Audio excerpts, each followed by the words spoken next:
Tractor আনিয়া জায়গাটারে একবারে এই হজ রিলিজের আর উপযোগী হয়ে গেছে।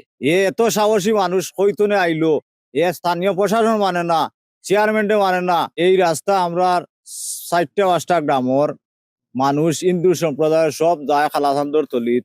এখানে অনুষ্ঠান হয়, পূজা হয়, মন্দির। এখান 500 বছর আগর এখান প্রতিষ্ঠান। এই চক্রঞ্চাপ হিন্দু মুসলমানে আমরা মানুষ 500 আছি। আর কোনো মানুষের এত সাহস নাই রাস্তা সম্বন্ধে কাটার করার। এত সাহসী মানুষ কইতনে আইলো, স্থানীয় প্রশাসন মানে না, চেয়ারম্যানটে মানে না। এখন আমরা উর্দে বিচার চাই। আমরা 4-5টা গ্রাম আছে, চক্রঞ্চাপ, সুলতানপুর, দাউদপুর। আমরা সনাতনী ধর্মীয় একটা তলি আছে। আজ আমরা জন্মর আর বাপদাদার জন্মর আগর যে তলি যাওয়ার আমরা খুব অসুবিধা হয়।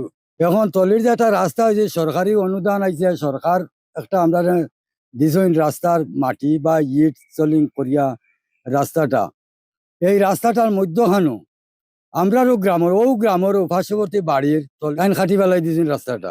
সংগ্রাম দিন আমরা মহিলা বা আমরা যাইতাম তলিত, যাওয়ার কোনো উপায় নাই।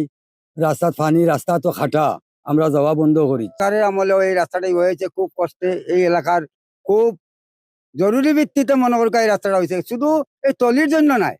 এই এলাকার হিন্দু, মুসলমান, বৌদ্ধ, খ্রিস্টান যা আছে সবাই এই রাস্তায় আইয়া এই জমিনের মাঝে ক্ষেত করতে হইব, হাল চাষ করতে হইব, এই করবো সেই করবো সব কিছু।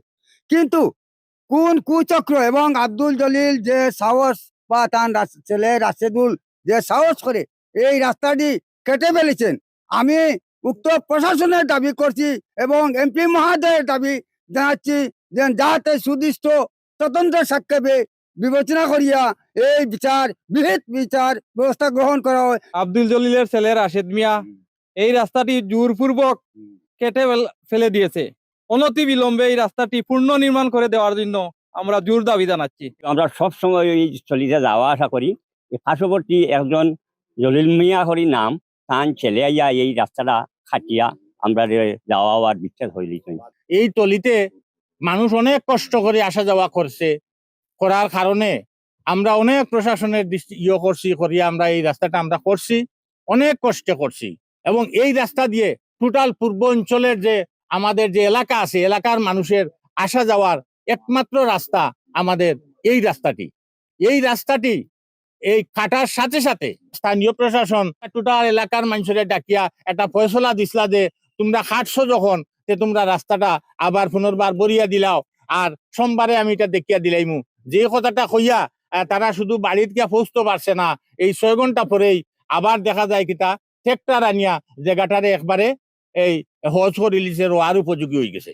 এবং স্থানীয় প্রশাসনেও বিষয় যখন কোনো সমাধান নিতে পারছে না, আমরা ঊর্ধ্বতম কর্মকর্তার কাছে যাইতে বাধ্য হলাম।